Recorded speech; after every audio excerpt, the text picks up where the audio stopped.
Hi, my name is Steve Stine from GuitarZoom, and what I did was I created a jam track that uses A minor, F, C, and G. And I'm doing this string skipping concept over each one of those chords. I'm simply doing a technique that I like to call chord chasing, but I'm using string skipping arpeggios to do so. So what I'm going to do is take all four of those chords and I'm going to place them on the sixth string as bar chords, and I'm simply going to follow those chords around. So the first chord I've got is an A minor sixth string bar chord. Right, so what I'm going to do each time is I'm going to go to my pinky, wherever my pinky is in this bar chord, which is a root, that's where my arpeggio is going to start. So in this case, I'm going to create a minor arpeggio, which I discussed with you exactly what it is and how it works. I'm going to be starting with my middle finger on the 7th fret of the 4th string, and then I'm going to go over here to the 5th fret with my first finger of the 3rd string, and then I'm going to go to the 9th fret of the 3rd string with my pinky. And then I skip over a string, which is where it gets its name, of course. And I'm going to play the 5th fret of the 1st string and the 8th fret of the 1st string as well. And I'm going to use my first finger and my ring finger to do so. So the pattern looks like this. That's what a minor string skipping arpeggio looks like. Now, what I want to teach you how to do is to make this really, easy and effective for yourself so you can start using it right away. So what we're going to do is we're going to play the first note, we're going to pluck that note, and then I'm going to go to the 5th fret with my first finger, and this time what I'm going to do is I'm simply going to hammer to the 9th fret. So I have, and then I'm going to go down to the 1st string and I'm going to hammer from 5 to 8, and then I'm going to do a pull off back to 5, so it looks like this. And then I'm going to head back to the 9th fret and do a pull off from 9 to 5. And then back to the root.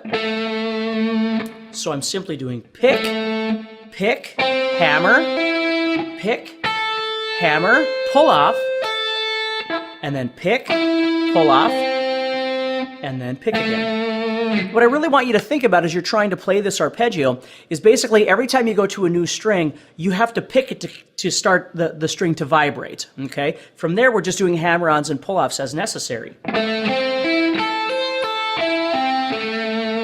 Now, the next chord that comes up is an F chord. So what I did was I took that F and simply went up an octave. So instead of playing the F at the 1st fret, I was playing it at the 13th fret, which again puts my pinky on the 15th fret of the 4th string. So I'm going to start with my middle finger on that note again, which is F. Only this time I'm going to play a major arpeggio, which means I'm going from the 15th fret of the 4th string, but I'm not going down 2 frets, I'm only going to move down 1 fret. So I'm going 15th fret to 14th fret of the 3rd string. And then I do my hammer on to my pinky, which is going to be on the 17th fret of the 3rd string. And then I head down here, and I'm going to go to the 13th fret, and then I'm going to go to the 17th fret of the 1st string. Okay, so we're going 15, and then 14 to 17 hammer on, and then 13 to 17 hammer on, pull off, and we're just going backwards, coming back down. So whenever you're playing a major chord, this is the shape that you could use. Whenever you're playing a minor chord, this is the shape that you could use, and you'd always find it off the 6th string bar chord. But this is a really nice, easy way of starting this. Okay, the next chord I had in my sequence was a C. So I find my C 6th string bar chord, find where my pinky is, and boom. Now that shape that I'm playing right there looks exactly like the F shape, except I'm down here on C. See? And then the next chord that comes up is a G chord, so of course I come on down to the G 6th string bar chord and do the same shape down there. So basically I'm going from A minor right here to F to C down to G.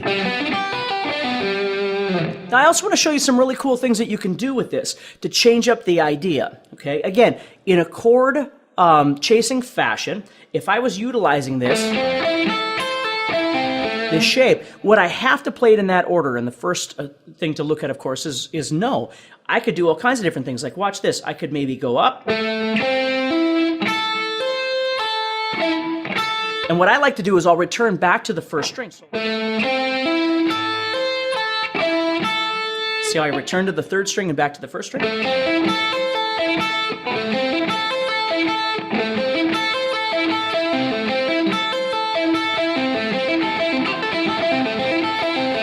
So you can make all kinds of different shapes by simply playing the outsides of this.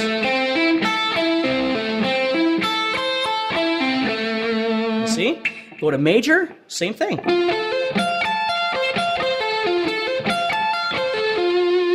So, needless to say, we could start exploring, and we will, different shapes within that, okay? The last thing that you can do with this, which is really neat, is you can start implementing notes inside this shape. So let's say, for instance, we were playing that, but we wanted it to sound a little bit more scalular instead of just arpeggiated sounds like that. So what I'm going to do is, instead of just playing 7, 5, 9, maybe I'll add 7 on the third string as well.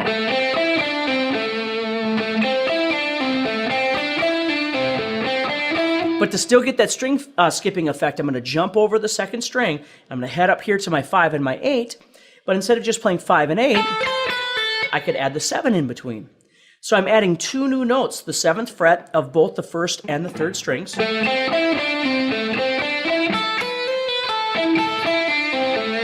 Okay, now what's really cool about that is I'm adding 7 and 7, which lines up with my root. So it's really easy visually to see.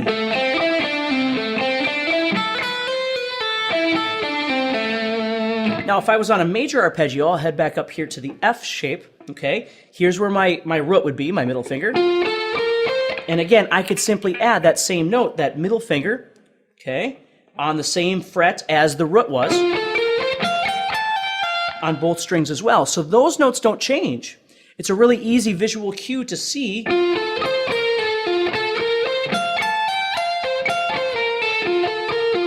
how to add those notes in. You see? So when I get done with this outside arpeggio shape and adding in those inside notes, you really wind up with a scale sound. See, it's pretty cool. So if you wanted to just keep it chordal,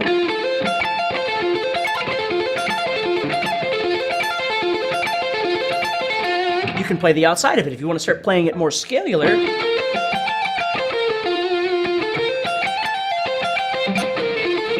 there's all kinds of cool things we can do to add those notes in between. The other really neat thing that you can do with this is you don't necessarily have to play it as a speed lick. It doesn't necessarily have to be fast. You might be playing over a chord, like an A minor, and you go in here, and you're not exactly sure what scale you should be using, but you want to do something more than pentatonic, right? So you're looking at this and you're thinking, okay, well maybe I'll just use...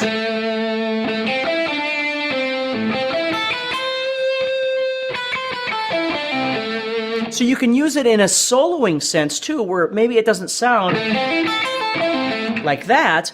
Maybe what you're doing is just going in there and you're using it just as a realistic idea to get you through a situation that you're in. So if you're on a major chord like G, you're thinking, okay, well, I could play G major pentatonic, but maybe I'm going to do something...